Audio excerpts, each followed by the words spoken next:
assim, um toque para incomodá-lo, mas ainda é para vocês concluírem. 1 ou 2 minutos. Ok? Então, Daniel, 15 minutos para você iniciar. Obrigado, gente. Gostaria de saudar todos, a mesa também. Vou falar, então, mais no sentido do exercício profissional. O fortalecimento da natrologia no Brasil, que nós chamamos que é uma profissão para o cuidado com a vida. A natrologia não é uma profissão que cuida de doenças, é uma profissão que cuida com a vida. Pode passar.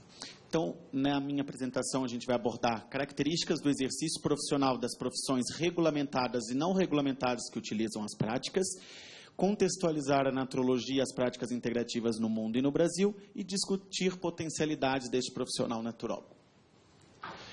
Então, hoje nós temos profissões que não são regulamentadas e que foram criadas por alguma instituição ou por uma necessidade criada pelo mercado ou por anseios da sociedade. E daí eu trouxe alguns exemplos. A saúde coletiva, por exemplo, é esse aspecto da antecipação da formação do sanitarista. É um curso presente em diversas universidades públicas e que a gente sabe que as corporações, alguns conselhos, não são favoráveis à regulamentação. A obstetrícia foi outro curso criado pela USP, que vem de uma necessidade que o Brasil, epidemiologicamente, tem mais uma prevalência de 70% de cesariana, e isso é inconcebível. E a gente sabe que as cesarianas vêm de um movimento que é de praticidade, financeiro, e isso é um problema, porque a gente precisa pensar na mãe e no filho. A estética é outro exemplo. Para vocês terem uma ideia, existe mais de 1.000 cursos de estética no Brasil.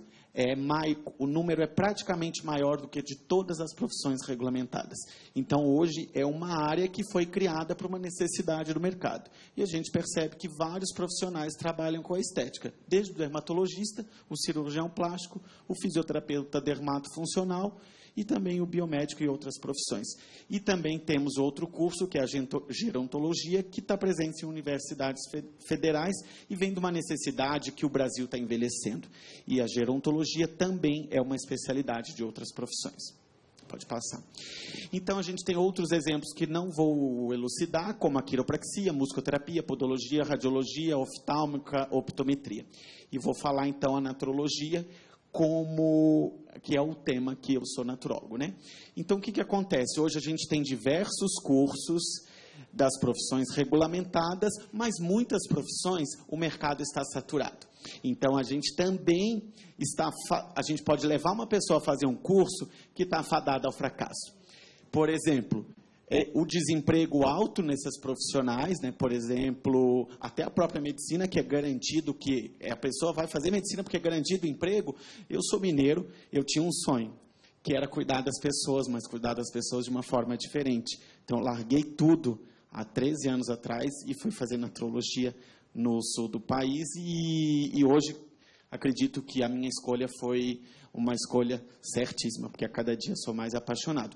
E, por exemplo, assim, enquanto a gente vê outras profissões, eu estava na educação física, com baixos salários, ou pessoas desempregadas, ou as pessoas, por exemplo, quem nunca ouviu falar, um profissional X está fazendo concurso para lixeiro, não desmerecendo aquela ocupação, mas para várias ocupações de nível técnico que não precisa nível superior. E aí aqui a gente fez um estudo das 14 profissões, das especialidades dessas 14 profissões. Pode passar para mim. Existe um compartilhamento de especialidade entre as profissões regulamentadas. Então, não existe uma exclusividade, várias profissões já compartilham especialidades. Um exemplo que eu gostaria de elucidar era a homeopatia e a acupuntura, porque nós, da natrologia, na nossa formação, nós não temos essas práticas. A gente acredita que, por exemplo, a guerra das agulhas e o aspecto da homeopatia, por um respeito já às outras profissões, a gente preferiu não orientar a nossa formação nesse sentido que o professor Fernando já comentou. E pode passar. E não existe outras práticas da natrologia como especialidade dessas profissões. Então, assim, o que eu queria criticar, mas uma crítica é quanto ao número. O paradigma das práticas integrativas é um paradigma vitalista, que ele é totalmente oposto ao modelo hospitalocêntrico, curativista, ao modelo centrado na doença, de alta tecnologia e de alto custo. Então, a gente precisa fortalecer um novo modelo. Então, o que eu gostaria de ressaltar? Hoje, no Brasil, a gente tem uma residência de homeopatia e 9 residências de acupuntura. Não existe programas de mestrado e doutorado na área das práticas. Nós estamos com esse fomento para a Universidade do Sul de Santa Catarina abrir um mestrado multiprofissional das práticas, porque lá fora, em todas as universidades, mas na maioria das universidades, tem centro de pesquisa, e nos hospitais e nos centros. E no Brasil é muito fraco esse movimento, desse paradigma vitalista. E aí o que acontece? A maioria dos cursos superiores das profissões regulamentadas não possui disciplina sobre as práticas integrativas. E quando possui, na maioria dos casos, são optativas. Então, como que eu formo um profissional médico ou qualquer outro que não conhece? É óbvio que quando a gente não conhece alguma coisa, a tendência é falar mal. E aí, como utilizar as práticas integrativas no SUS se o número de formados em residências por ano no Brasil não passa de 30 formados por ano? Demoraria 20 anos para 200 anos para termos pelo menos um profissional por país, por cidade brasileira. Então, a minha crítica é para tudo. Desde os cursos de especialização, pode passar para mim, até os cursos de formação.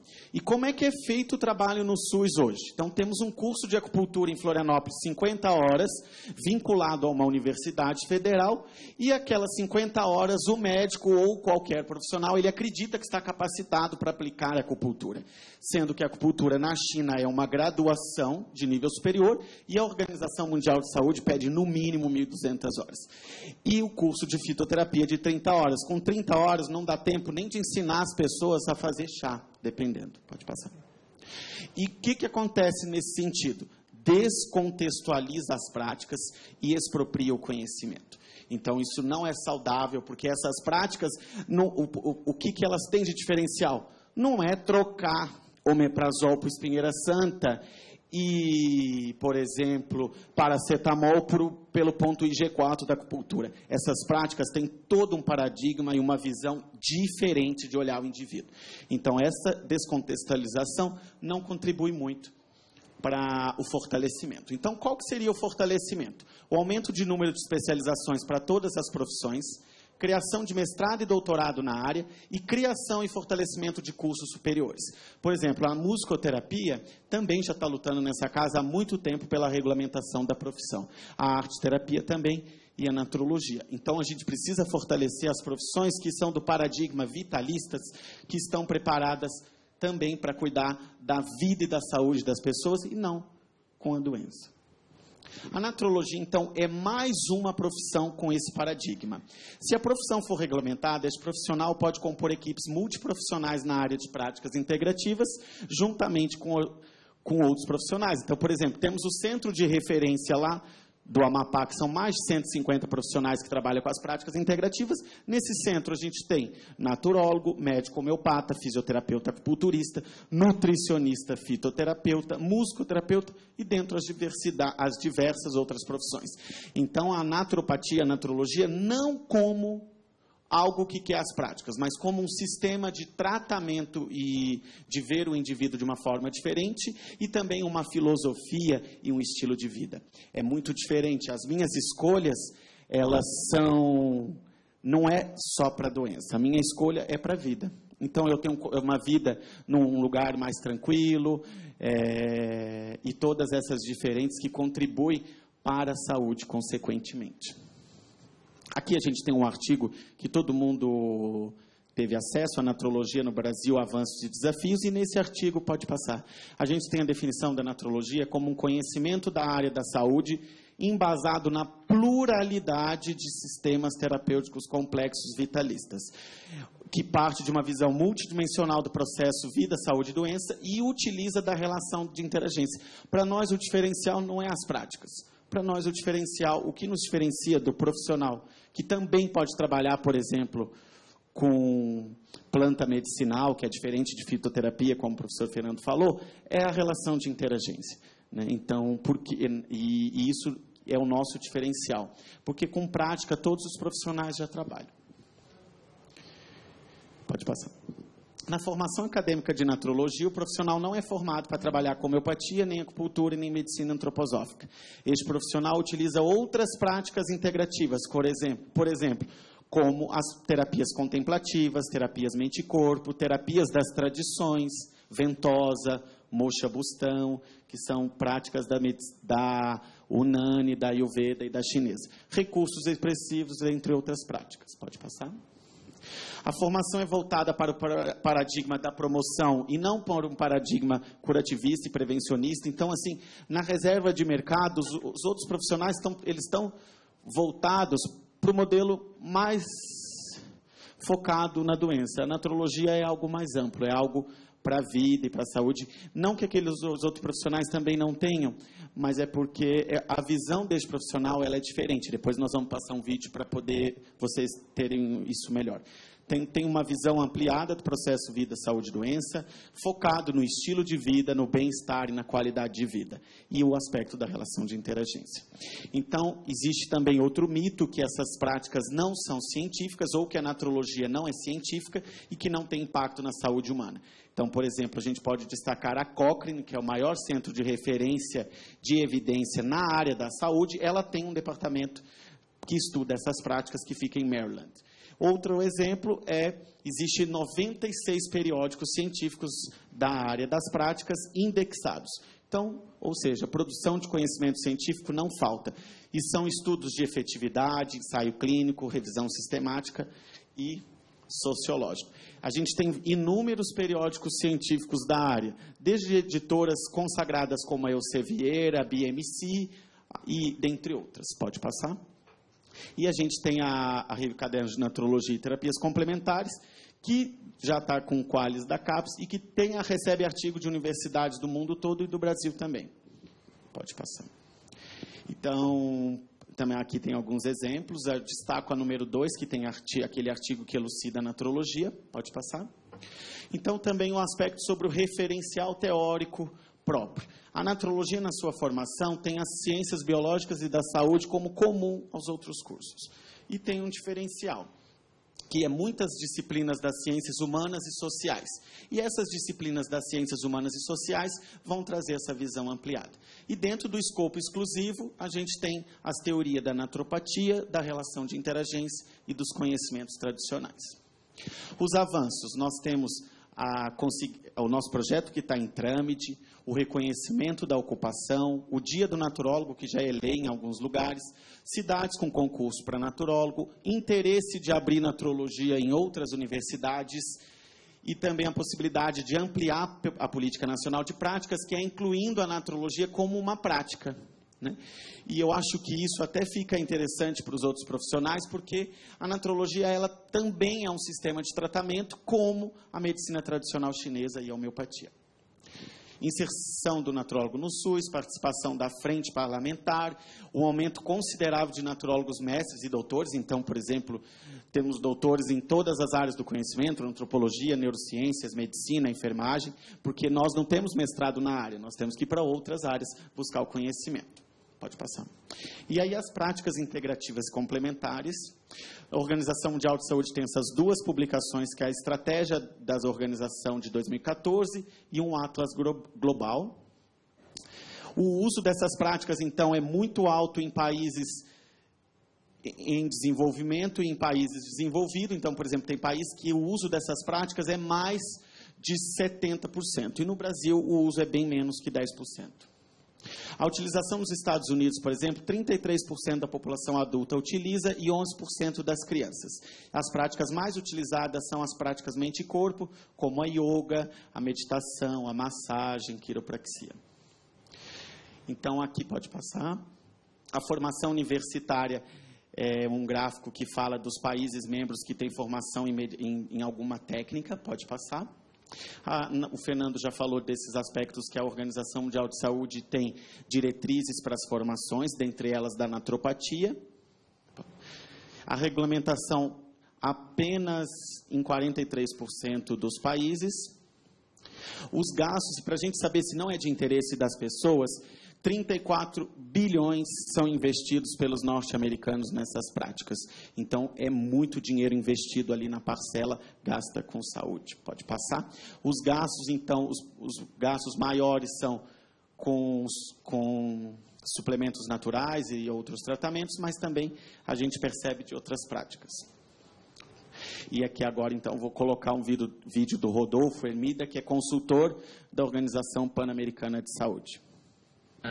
Tenho contato com a naturologia há 6 anos. Faço parte já do grupo A7. Mas há mais de 6 anos eu tenho contato com a naturologia. A naturologia me ensinou muito a como ver o indivíduo como um todo, né? Nós aqui, às vezes, tratamos não só a doença, às vezes só pedaços de corpo das pessoas, e aí a naturologia nos ensinou a integralidade, a tratar o indivíduo como um todo, a sua família. Veio a somar aos meus conhecimentos de médico de família muito. Eu melhorei muito como profissional graças à visão da naturologia, que veio de maneira excepcional a somar com a equipe multiprofissional. No começo nós sabíamos como nos integrar e depois a gente foi conversando, foi se acertando, foi aprendendo um com o outro, e hoje nós somos uma equipe mais coesa, uma equipe mais íntegra do modo de entender melhor o nosso paciente e íntegra de melhor nos entender. É isso. Pode passar, então. Eu tenho outro vídeo da doutora Albertina. Na verdade, é uma fala dela dentro dos grupos de profissionais que já passaram dentro do programa. O grupo da naturologia foi um grupo de constância maior e de reciclagem maior. E de querer se reconstruir e reinventar-se, inventando-se a si mesmo, mas sempre dentro de uma linha de compreensão e de respeito aos limites. Estou muito feliz com a participação da naturologia. Então, essa fala da coordenação do Hospital das Clínicas do Departamento de Criança e Adolescente. Pode passar para mim. E, por último, tem uma fala do professor do Fernando Binhardi, que é médico também. Pode clicar. Contato com a natureza, volta. Que a dona Terezinha. Aí clica em cima do vídeo. Acho que tem que dar mais um voltar. Isso. Não sei se vocês já repararam, mas todos os profissionais de saúde já nascem especializados. O fisioterapeuta só trabalha com o corpo. O médico só trabalha com a mecânica humana. O psicólogo só com a psique humana. O nutricionista só com a comida. Então, fica muito difícil. Mas surgiu recentemente um novo profissional de saúde, o naturólogo. O naturólogo é um cara que é, na graduação já, formado com uma visão transdisciplinar de ser humano.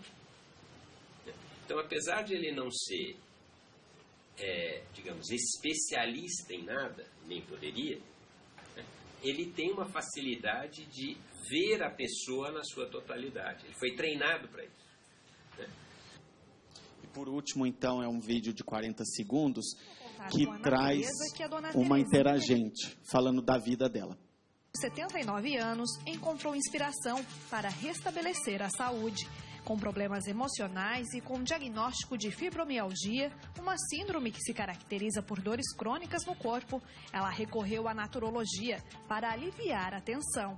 Um momento muito difícil, perder o marido e perder a filha é um golpe muito grande, muito triste. Aí indicaram que aqui tinha esse tratamento e eu procurei e fiquei muito feliz. Você sai daqui aliviadíssima, com nova expectativa de vida, com vontade de ser feliz, com vontade de viajar, de caminhar. Essa é uma injeção de ânimo. Então, com essa fala, eu encerro a minha apresentação, então elucidando justamente aquilo que eu disse. A naturologia, suas práticas não são focadas na doença. Às vezes as pessoas nos procuram porque a doença faz parte da vida, mas o nosso foco é como melhorar o bem-estar, a qualidade de vida e a saúde daquela pessoa. E daí a gente utiliza da relação de interagência e das práticas para fazer isso, para proporcionar tudo isso. Muito obrigado, fica aí meu contato.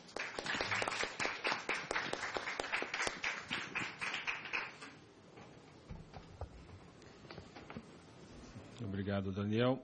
Agora eu vou abrir aqui o tempo para que você, se alguém quiser fazer algum comentário, alguma consideração, de 3 minutos, ok? Se alguém tiver disposição para fazer a fala,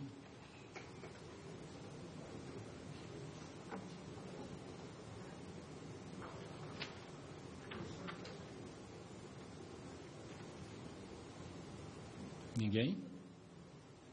Então, por favor, o nome e a entidade que você pertence, por favor.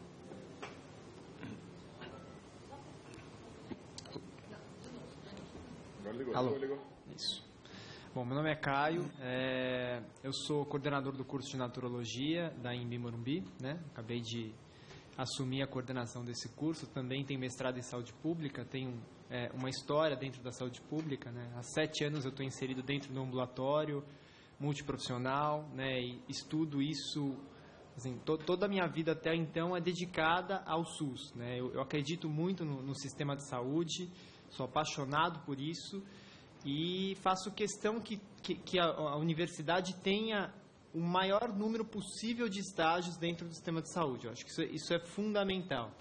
Eu só queria reforçar e trazer um pouco desse conhecimento específico, né, que a gente vem construindo dentro do curso de Naturologia como um grande diferencial, que é resgatar a complexidade em saúde. A gente vem resgatando e discutindo esses elementos, né? Então, a Unifesp tem um setor de transdisciplinaridade aplicada à saúde, no qual eu participo já há alguns anos de várias atividades lá dentro. Então, a gente traz um pouco dessa discussão para os cursos, né? Como eu abordo o ser humano de maneira complexa, né? E como um sistema, né, de cuidado, de avaliação e tratamento pode estar alinhado com essa proposta de atenção complexa em saúde, né? Então, é isso que a gente procura ensinar para os nossos estudantes e isso garante que esse conhecimento chegue nos programas de pós-graduação. Porque a nossa produção científica, em relação à complexidade, em relação a esses outros paradigmas, é muito, muito pequena, né? Então, o que eu tenho observado é que os naturólogos têm levado essa paixão para pós-graduação. E a gente tem um grande número de naturólogos que vão para pós-graduação, que vão para mestrado e doutorado com esse brilho no olho, com esse encanto de resgatar uma complexidade em saúde, de reconstruir o paradigma, de contribuir com uma nova visão, né? Eu acho que isso, independente de ter uma cobertura total ou não, isso modifica o sistema, né? Isso traz um novo olhar, isso complementa, né? Tem uma pesquisa de uma aluna nossa no ambulatório, que esse o consultor da OPAS que falou, é um dos profissionais que trabalha no programa Saúde do Adolescente, que tem um desdobramento no ambulatório de ginecologia da adolescente. E eu estou há 7 anos nesse ambulatório. A devolutiva dos profissionais, ou seja, dos médicos, dos psicólogos, dos nutricionistas que participam e atuam com a gente já, em relação à nossa contribuição é essa, né, de ajudar a resgatar essa integralidade. Por quê? Porque tem um olhar que não é enviesado pela especialização, é enviesado pela totalidade da abordagem complexa. Então, a gente procura resgatar isso, né? Então, eu queria deixar essa mensagem, né, que essa é a nossa preocupação. Nossa preocupação é de contribuir para uma ampliação de olhar, né? E a nossa formação é muito dedicada a isso, né? A gente estuda muito para isso, né? Então, eu queria deixar essa contribuição e esse recado. Obrigado. Obrigado.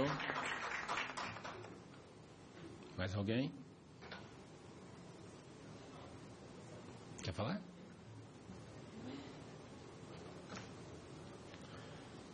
Bom, então está começando agora a ordem do dia e eu quero inicialmente dizer que foi uma honra, um prazer estar aqui participando e coordenando e presidindo esta audiência pública.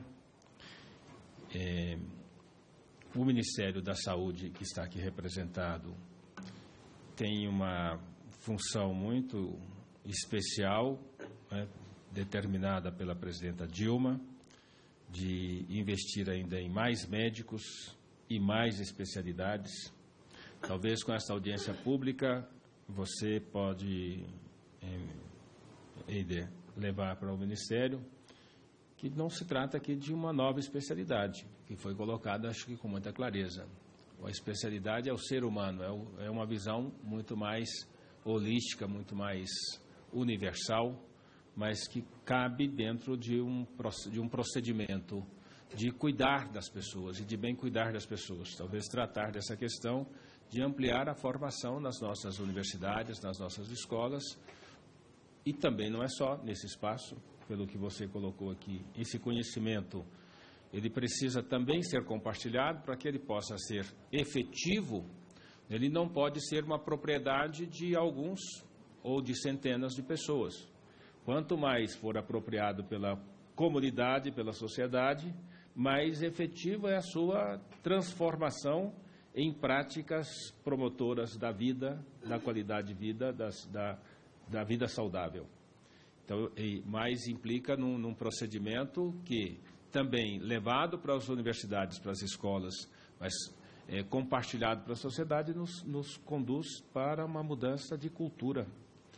Porque o que nós estamos vivendo aqui é uma cultura mercantilizada e uma mídia que trabalha no sentido da mercantilização da vida e da morte.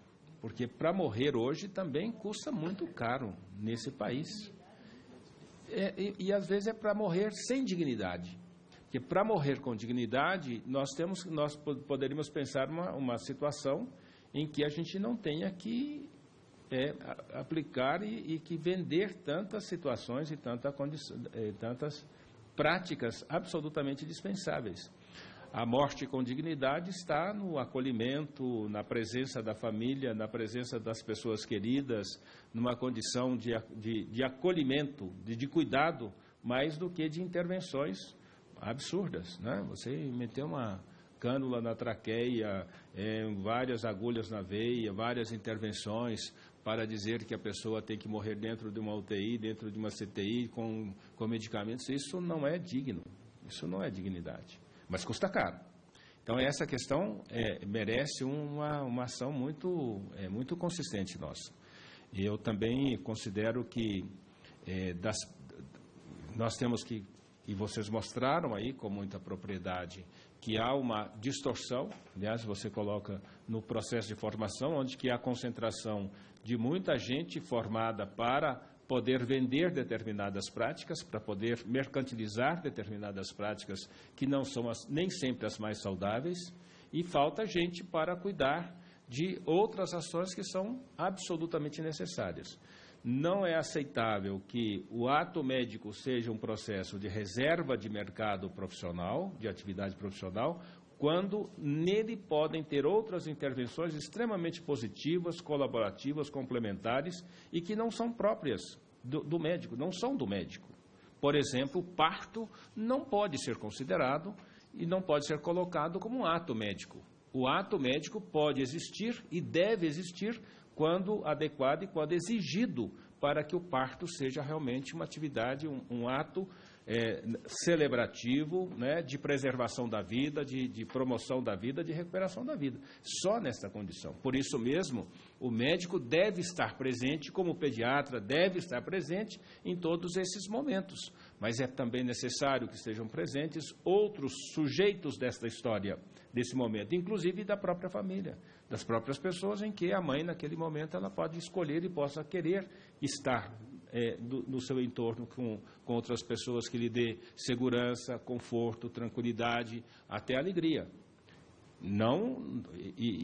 Eu tenho a minha formação na área médica, eu sou formado em medicina, mas eu sou professor, a minha formação na área, a minha profissão é de professor de fisiologia, que abrange, que percorre todos esses espaços, é a base de formação de muitas outras profissões.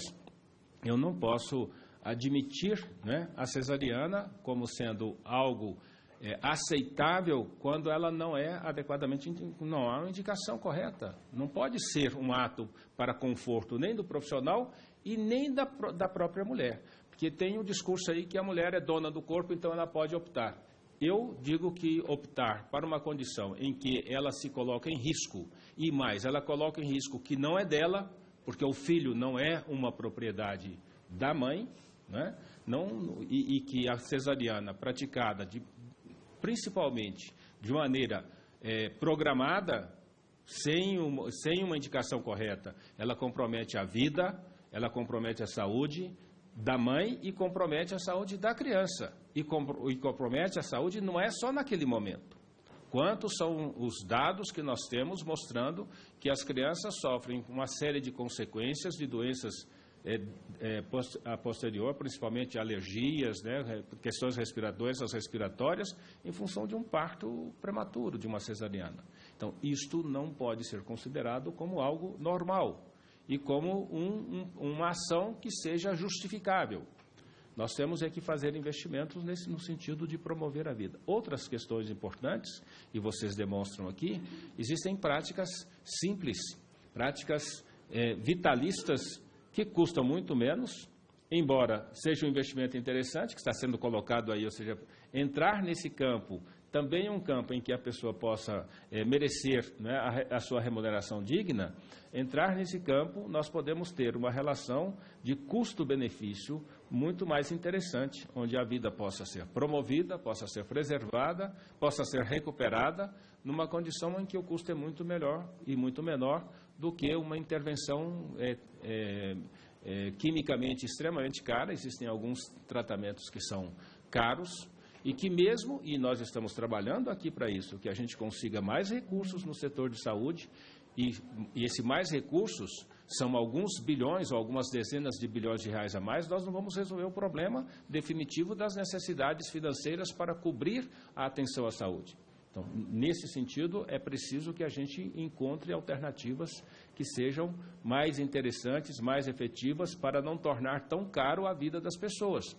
Todo mundo está dizendo, e a gente reconhece isso mesmo. Nós estamos propondo que haja uma emenda constitucional, que haja uma ação, aqui uma legislação, que garanta mais recursos para a saúde. Isso implica tornar mais caro a vida das pessoas. Nós temos que pagar por isso. Esse recurso não produz em árvores, não surge de repente, ele tem que surgir do fruto do trabalho de toda a sociedade brasileira. O que nós queremos é que esses mais recursos também não sejam colocados na lógica da mercantilização da saúde, né, da medicina cara, da medicina só para sustentar determinados interesses. Nós queremos que esses recursos sejam colocados no sentido de poder fazer com que as ações, todas as práticas, e aí uma mudança e uma nova concepção cultural é fundamental, todas as práticas sejam voltadas para efetivar, para melhorar a qualidade de vida da população brasileira, que apesar dos avanços extraordinários, também é muito chato aqui a gente escutar de pessoas que são bem informadas, inclusive, né? Eu entendo inclusive inteligentes, então não é por ignorância, eu entendo muito mais que por má fé as pessoas dizerem que a saúde no país piorou. Nós que fizemos esta luta durante anos, né, desde os anos 70, desde os anos 70 até agora, nós somos testemunha dos avanços extraordinários. E o mais extraordinário dos avanços foi a conquista do Sistema Único de Saúde. Fruto da luta de todo mundo. Não veio de graça, não foi de graça. Precisou de muita gente dormir nos corredores, né, das assembleias, do parlamento, das universidades, né, o movimento social, abaixo-assinado com milhões de assinaturas. Nós conseguimos construir, do ponto de vista retórico, talvez o mais exemplar sistema de saúde do mundo, Sistema Único de Saúde. Mas é preciso que a gente cumpra, né, a grande orientação do nosso educador do mundo, que é Paulo Freire, traduzir para a prática aquilo que nós construímos na teoria. Porque o que vale, né, do ponto de vista do nosso discurso, é aquilo que a gente faz na nossa prática cotidiana. Então, essa é a tarefa que nós estamos fazendo, que eu acho que é extremamente positiva. Eu quero saudar todas vocês e todos que vieram aqui participar desse debate. E, para encerrar, né, 1 minuto para cada um fazer as suas considerações finais, já que nós não tivemos aqui questionamento, a não ser que eu quero que o Eider leve para o Ministério da Saúde. Isso é uma proposta que eu gostaria que você acolhesse, no sentido de que, não considerando dentro dessa lógica de mais especialidades, mais médicos, mas que esta prática pudesse ser incorporada de maneira efetiva do ponto de vista dos investimentos do Ministério da Saúde, em conjunto com o Ministério da Educação, na formação de pessoas, né, que estão preocupadas com o homem como um ser, o homem e a mulher como um ser universal, e que ao olhar para os problemas, os desafios, as suas preocupações, as suas limitações, que olhe nele como um ser universal único, que apesar de mais de 7 bilhões, não tem duas pessoas iguais e elas não podem ser tratadas com o mesmo olhar, com a mesma lógica, com a mesma tipo de intervenção.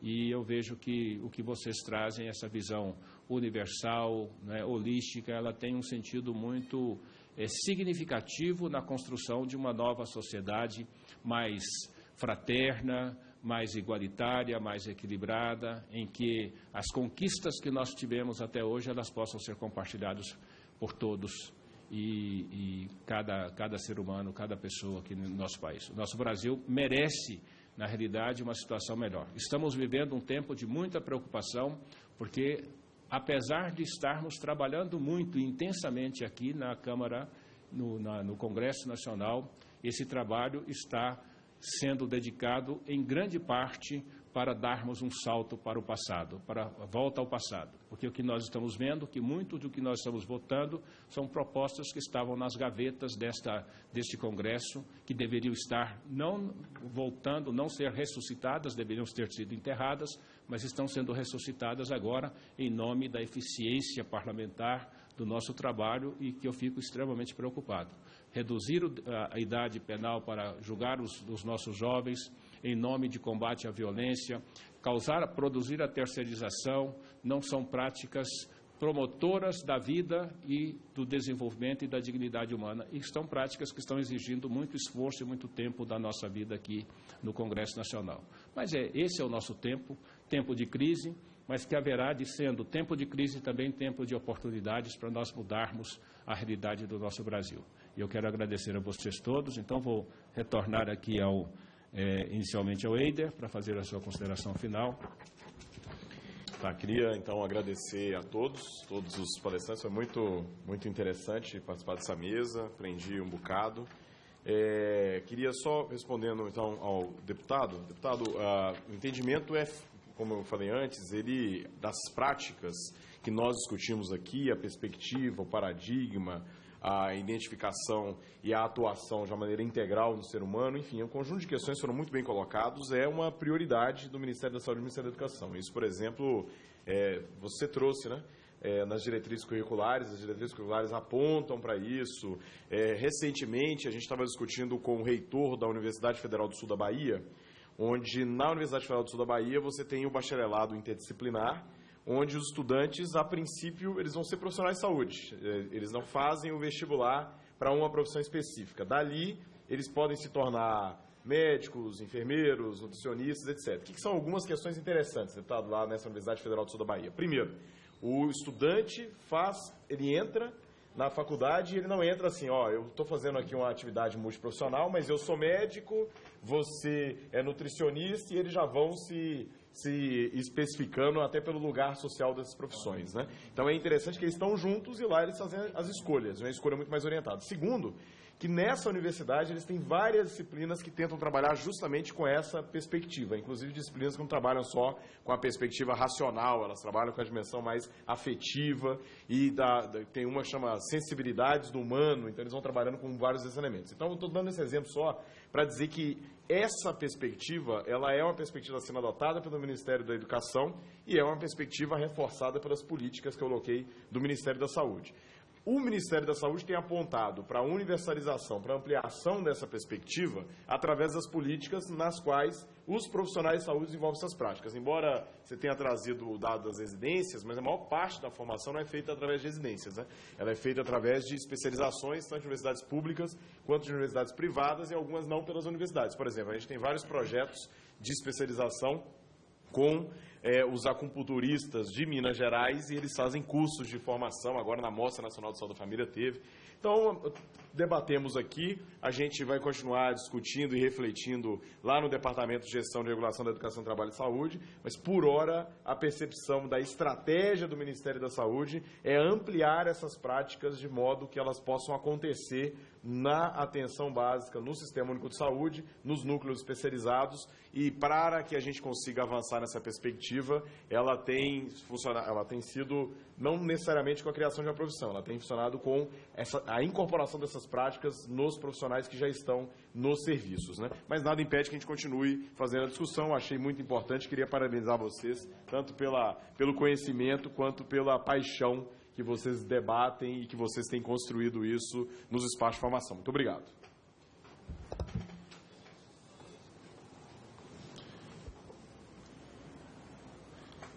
Agora, para as suas considerações finais, a Maria Arindelita.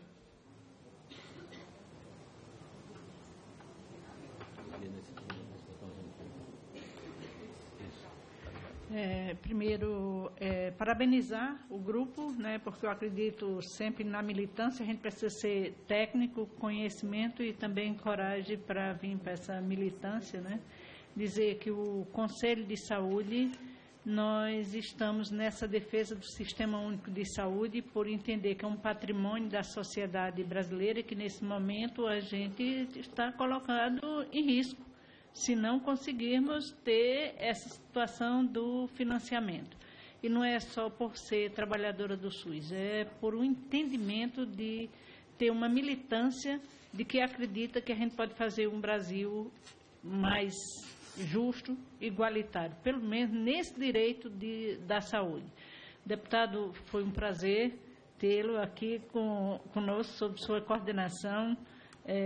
Já sabia da sua militância também, e dizia assim que para o Conselho de Saúde é sempre uma alegria a gente saber que conta com esses parlamentares aqui, criando esses espaços para que a gente possa entrar aqui nesse espaço de parlamento, onde a gente possa discutir e dizer que o Conselho de Saúde está a essa disposição. Sempre que nos convidar, a gente vem, tá? Porque representamos um grande grupo de pessoas, também fazendo parte a construção do Sistema Único de Saúde e principalmente dos conselhos. É uma construção também histórica no Brasil. A gente tem muito diferente de outros, a gente não está ali só como usuário para discutir a satisfação. Nós estamos participando da decisão desse Brasil. E esse ano nós temos a 5ª conferência, que eu espero contar com todos vocês, mesmo quem não é delegado. A minha associação, que terminou agora dentro do Distrito Federal, fazendo um encontro do Centro-Oeste, uma parte de estudantes e docentes que disseram, mas nós não somos delegados, como é que a gente vem?